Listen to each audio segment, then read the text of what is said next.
मैं अर्जुन तुकाराम लाड, टीजीटी हिंदी, जवाहर नवोदय विद्यालय, बरपेटा, असम। आज के सत्र में आप सभी का हार्दिक स्वागत है। सबसे महत्वपूर्ण टॉपिक पढ़ाने जा रहा हूं और इस टॉपिक का नाम है अव्यय। इससे पहले हमने क्रिया विशेषण अव्यय के बारे में जानकारी ली थी। आज हम उसी का दूसरा जो भेद है, क्रिया विशेषण के बाद जो भेद है समुच्चय बोधक अव्यय, उसके बारे में जानकारी हम लेने वाले हैं।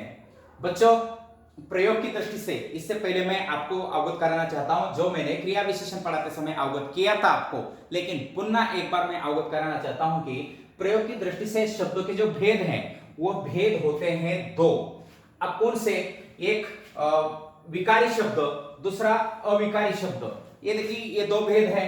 उसके बाद हम देखते हैं कि विकारी शब्दों में कौन से शब्द हैं। विकारी शब्दों में संज्ञा शब्द है, सर्वनाम शब्द है, विशेषण शब्द है, क्रिया शब्द है, ये चार। अब देखिए, अविकारी शब्दों में कौन से शब्द होते हैं? ये क्रिया विशेषण अव्यय है, संबंध बोधक है, समुच्चय बोधक है और विस्मय आदि बोधक है। तो आज के हमारे इस क्लास का मेन टॉपिक कौन सा है? वो टॉपिक है समुच्चय बोधक अव्यय। यहां तक समझ में आ गया? आप देखते कि इससे पहले फिर से हम देखेंगे कि विकारी शब्द किसे कहते हैं, अविकारी शब्द किसे कहते हैं, उसके बारे में जानकारी हम अब भी लेंगे। तो विकारी शब्द, आप बच्चों, जिसमें विकार पैदा होता है, जिसमें परिवर्तन होता है, उस शब्द को क्या कहते हैं? विकारी शब्द कहते हैं। यहां तक ठीक है। उसके बाद देखिए, जिन शब्दों में, इसकी परिभाषा, जिन शब्द में लिंग, वचन, कारक, काल आदि के अनुसार विकार मतलब परिवर्तन होता है, वे शब्द विकारी शब्द होते हैं। जैसे अब विकारी शब्द मैंने इससे पहले भी चार शब्द है बताया। देखिए, संज्ञा शब्द, सर्वनाम शब्द, विशेषण शब्द और क्रिया शब्द, ये क्या है? विकारी शब्द है। उसके बाद अविकारी शब्द। अविकारी शब्द की परिभाषा उल्टी कीजिए, है क्या नहीं? विकारी, अविकारी। जैसे मैंने विकारी का विलोम शब्द बना दिया अविकारी, तो आप परिभाषा हमारी उल्टी हो जाएगी।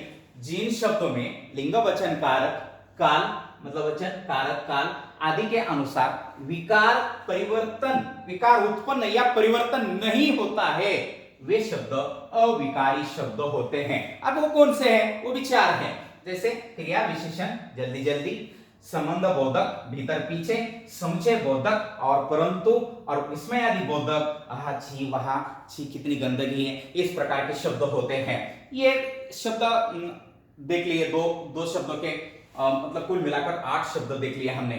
अब हम अपने विषय पर आते हैं, अपने सब्जेक्ट पर आते हैं कि योजक या समुच्चय बोधक अव्यय। तो समुच्चय बोधक अव्यय की परिभाषा हम यहां ले लिए बच्चों। दो शब्दों या वाक्यों को मिलाने वाले, क्या कह रहा हूं मैं? देखिए, दो शब्द या वाक्य को मिलाने वाले, दो शब्दों या वाक्यों को मिलाने वाले अव्यय योजक या समुच्चय बोधक कहलाते हैं। दो शब्दों या वाक्य को मिलाने वाले अव्यय योजक या समुच्चय बोधक कहलाते हैं। जैसे राम और श्याम विद्यालय को जाते हैं। राम और श्याम विद्यालय को जाते हैं, इस वाक्य में और शब्द ने राम और श्याम को मिलाया है। अब देखें, इस वाक्य में कौन से शब्द ने उनको मिलाया है? और मतलब ये जोड़ने वाला योजक और शब्द ने मिलाया, अतः और शब्द योजक है। इसी प्रकार या तुम रहोगे या मैं, या तुम रहोगे या मैं, या शब्द योजक का काम कर रहा है इस वाक्य में। या शब्द ने तुम और मैं को जोड़ा है, मतलब ये जोड़ने वाला योजक, और इसलिए इसको योजक समुच्चय बोधक मतलब योजक अव्यय या समुच्चय बोधक अव्यय कहा जाता है। अब देखिए, ये समुच्चय बोधक अव्यय के भेद होते हैं दो। अब देखिए, समानाधिकरण समुच्चय बोधक अव्यय, व्यधिकरण समुच्चय बोधक अव्यय। अगर आप क्लास 10 में हम देखेंगे कि वाक्य रचना के आधार पर वाक्य के भेद होते हैं तीन। एक सरल वाक्य, एक दूसरा संयुक्त वाक्य और तीसरा है मिश्र वाक्य।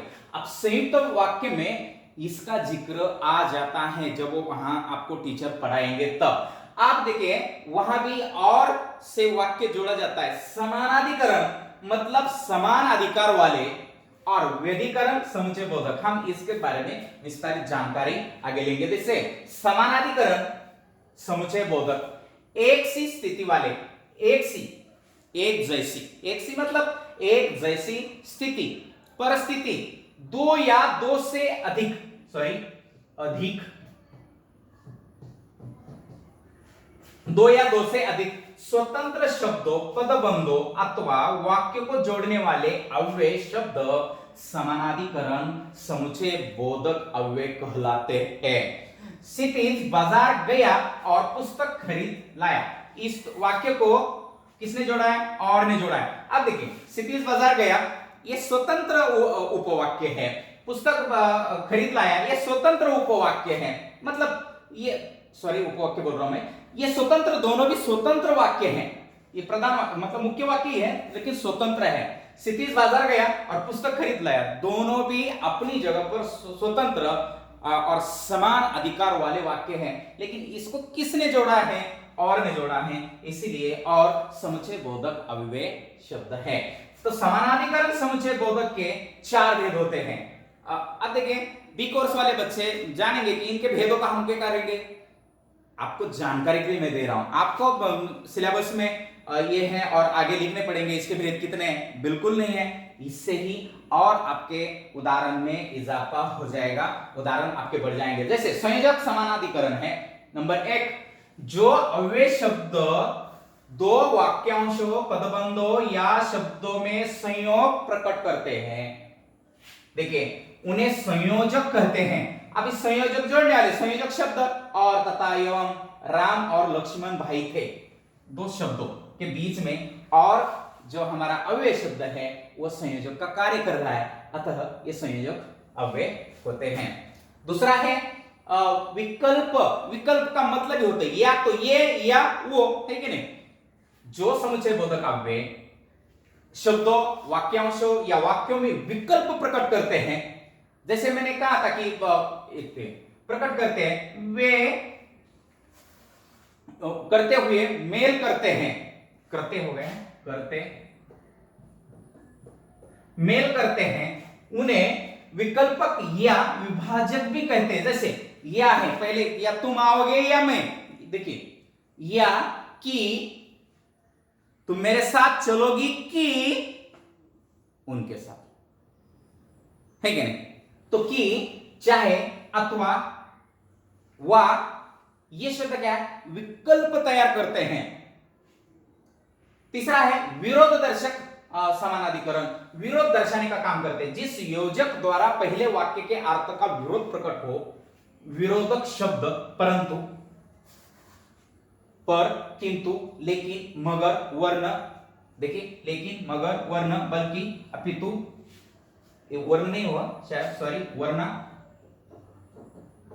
वरना मैं ऐसा करूंगा, ऐसा बोलते हैं। जैसे मनोहर ने बहुत प्रयत्न किया परंतु फिर भी अनुत्तीर्ण हो गया। देखिए विरोध दर्शाने वाले शब्द इस प्रकार के होते हैं। परिमाण दर्शक समानाधिकरण कौन कौन से होते हैं? परिणाम दर्शक, इस योजक द्वारा मिला हुआ वाक्य किसी परिणाम की ओर संकेत करता है। परिणाम दर्शक, देखिए अन्यथा, नहीं तो, इसलिए, अतः, ताकि। परिणाम, तुम पढ़ाई करो अन्यथा फेल हो जाओगे, नहीं तो फेल हो जाओगे, नहीं तो असफल हो जाओगे। जैसे तुम प्रयत्न करो अन्यथा अनुत्तीर्ण हो जाओगे, मेहनत करो ताकि सफलता मिले, है कि नहीं। इस प्रकार का एक काम करने से परिणाम उसका तो निकलेगा। मैंने पढ़ाया, जब पढ़ोगे तो आपको सफलता मिलेगी, है कि नहीं, ताकि सफलता मिले। इस प्रकार दूसरा जो हमारा भेद है समुच्चय बोधक अव्यय का, वो है व्याधिकरण समुच्चय बोधक। अब देखिए, एक या एक से अधिक आश्रित वाक्य को जोड़ने वाले अव्यय शब्द व्याधिकरण समुच्चय बोधक कहलाते हैं। आपको वाक्य पढ़ते समय इसका बहुत महत्व आने वाला है। अगर तू समय पर दवा लोगे तो शीघ्र स्वस्थ हो जाओगे। देखिए व्याधिकरण समुच्चय बोधक के चार भेद होते हैं। हेतु बोधक व्याधिकरण समुच्चय बोधक, जो अव्यय शब्द वाक्य में कार्य करण का बोध करते हैं। ये फॉन्ट के कारण होता है, यहाँ का फॉन्ट, पहले का फॉन्ट। करते हैं, कृत्य हो गए, करते हैं, जैसे क्योंकि मेहनत नहीं की इसलिए असफल रहा। देखिए ये तो कैसा है, क्योंकि मेहनत नहीं की इसलिए असफल रहा, मैं घर जा रहा हूं ताकि वहां आराम कर सकूं। हेतुबोधक शब्द क्योंकि, चूंकि, इसलिए, इस कारण, अतः, ताकि आदि शब्द हेतुबोधक शब्द होते हैं, इसलिए इसको हेतु। संकेत बोधक में संकेत, जहां दो वाक्यों के आरंभ में योजक द्वारा अगले योजक का संकेत पाया जाए, प्राय संकेतवाचक अव्यय युग्म मतलब जोड़े में के रूप में प्रयुक्त तो होते हैं। जैसे यदि, तो, यद्यपि, तथापि, जो, तो, भी, जब, तब।